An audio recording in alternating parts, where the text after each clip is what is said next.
Right, so it takes a certain kind of political genius to turn your own intelligence service into your most credible opposition. Yvette Cooper, it seems, has managed it with a flourish. In the grand British tradition of never let the facts ruin a perfectly good crackdown, the Home Secretary has proscribed Palestine Action on grounds so flimsy that the government's own terrorism analysts appear to have filed them under does not exist. Cooper would have you believe this is a clear-cut matter of public safety. Violent attacks, foreign funding, racist targeting, and terrifying plots foiled in the nick of time. But according to the Joint Terrorism Analysis Centre, the cross-agency brains trust she's supposed to rely on, the reality is closer to trespass, paint, and a bit of creative sabotage.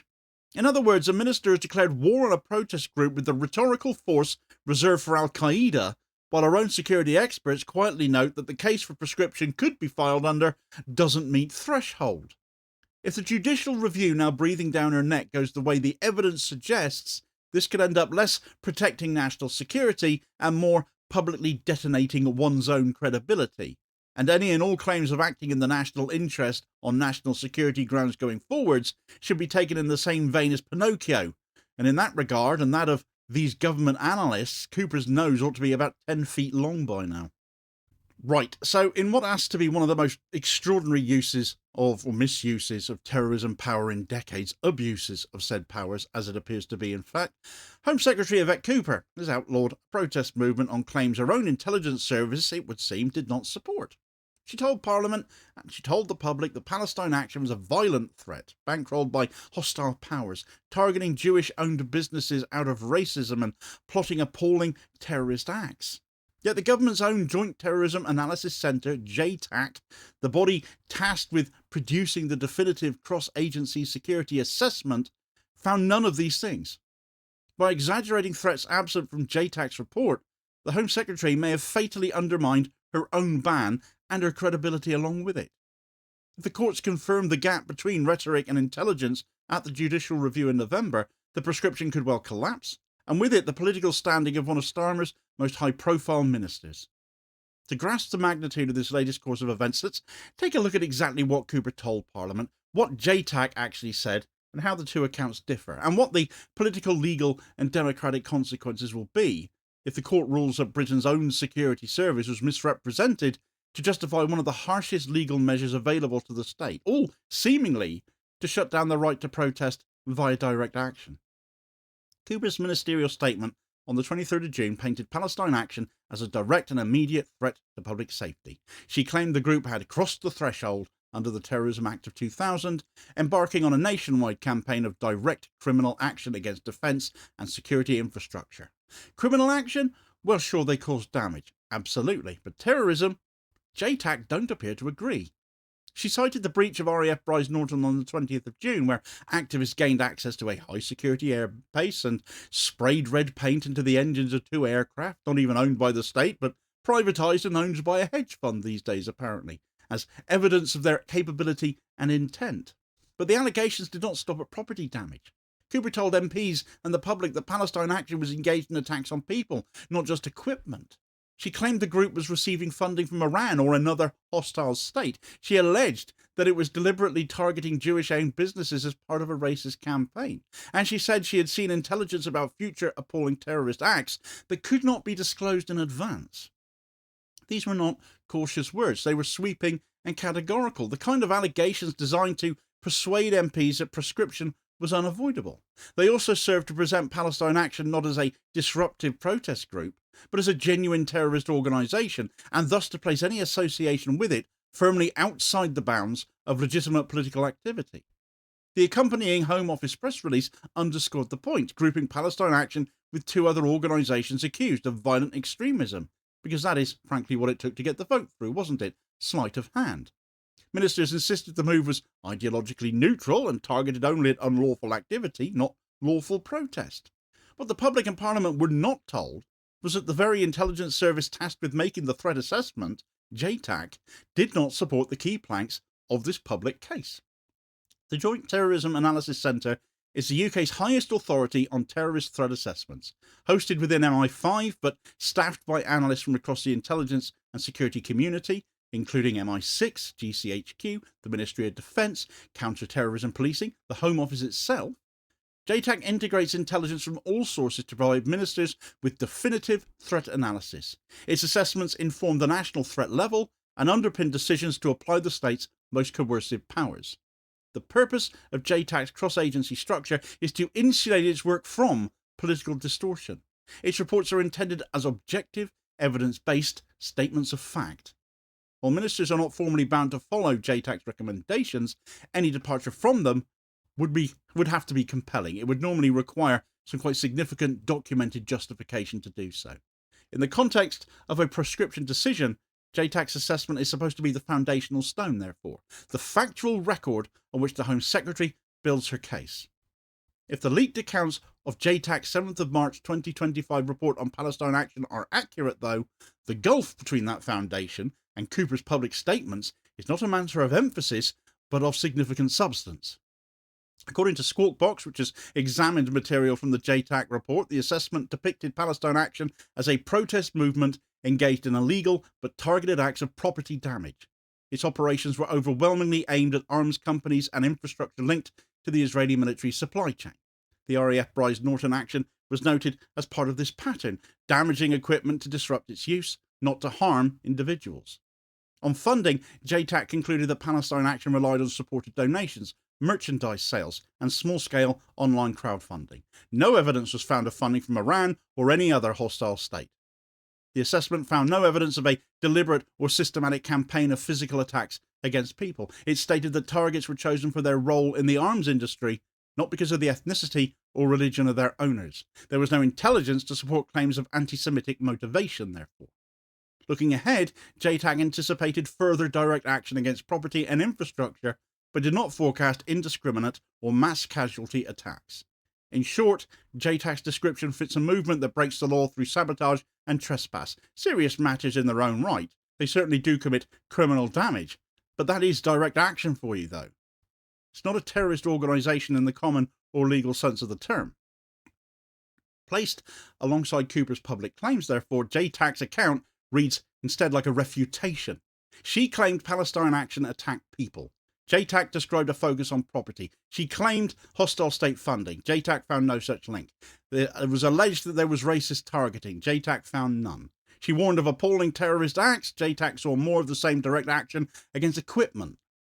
This is the reversal at the heart of the controversy. The security service tasked with informing the decision did not substantiate the most serious allegations used to sell it to Parliament.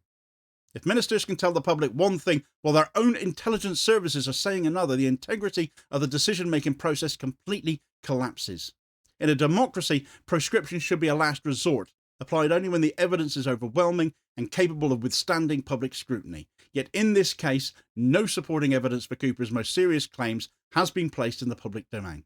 There are no arrest records proving a pattern of attacks on individuals, no financial records linking Palestine Action to Iran or anyone else, no intercepts of surveillance logs showing plans for lethal violence being proposed, no material establishing anti-Semitic targeting. The absence is telling.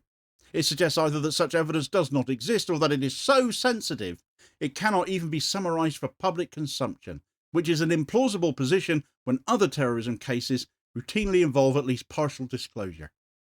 Palestine Action co-founder Huda Amori has secured that judicial review of the prescription. A High Court judge has already ruled that it is reasonably arguable the Home Secretary had a duty to consult before making the decision.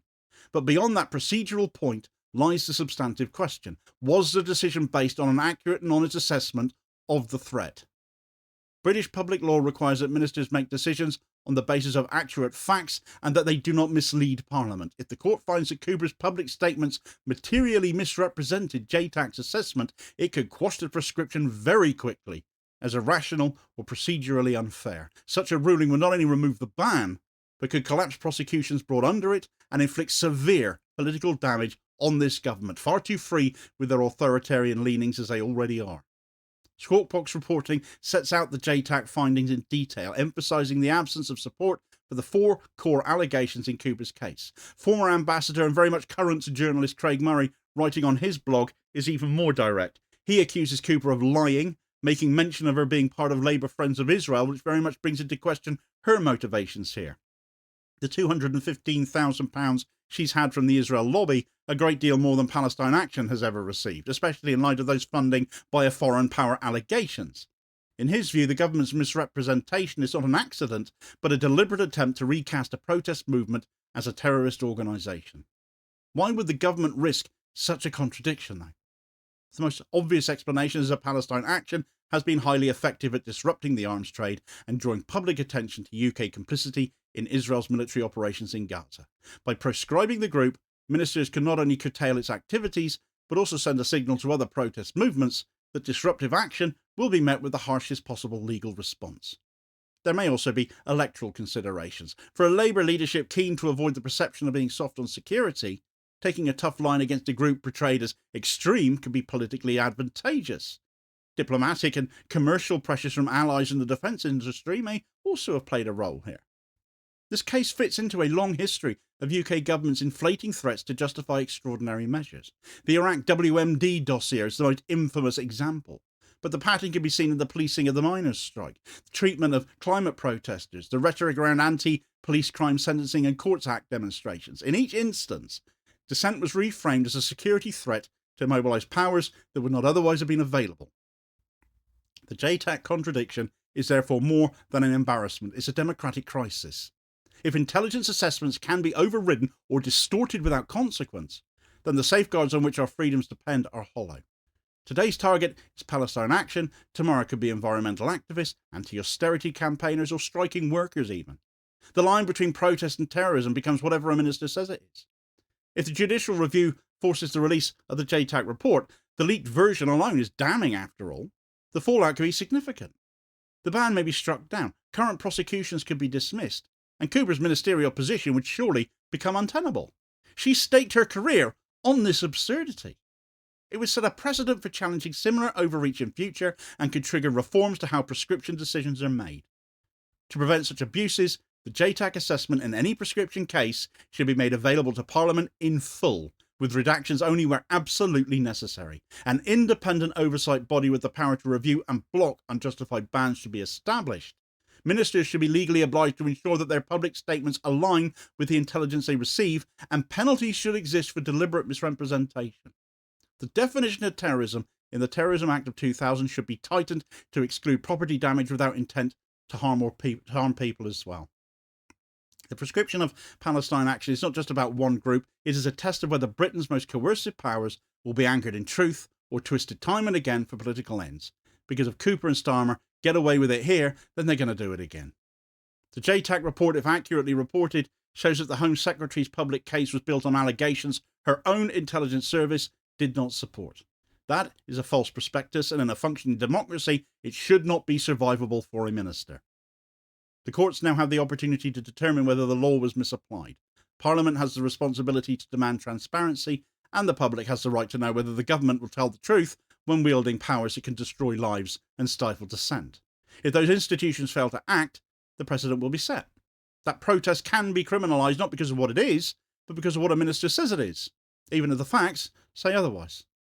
Whilst Cooper faces a likely uncomfortable court case in the near future, so might Keir Starmer as it happens.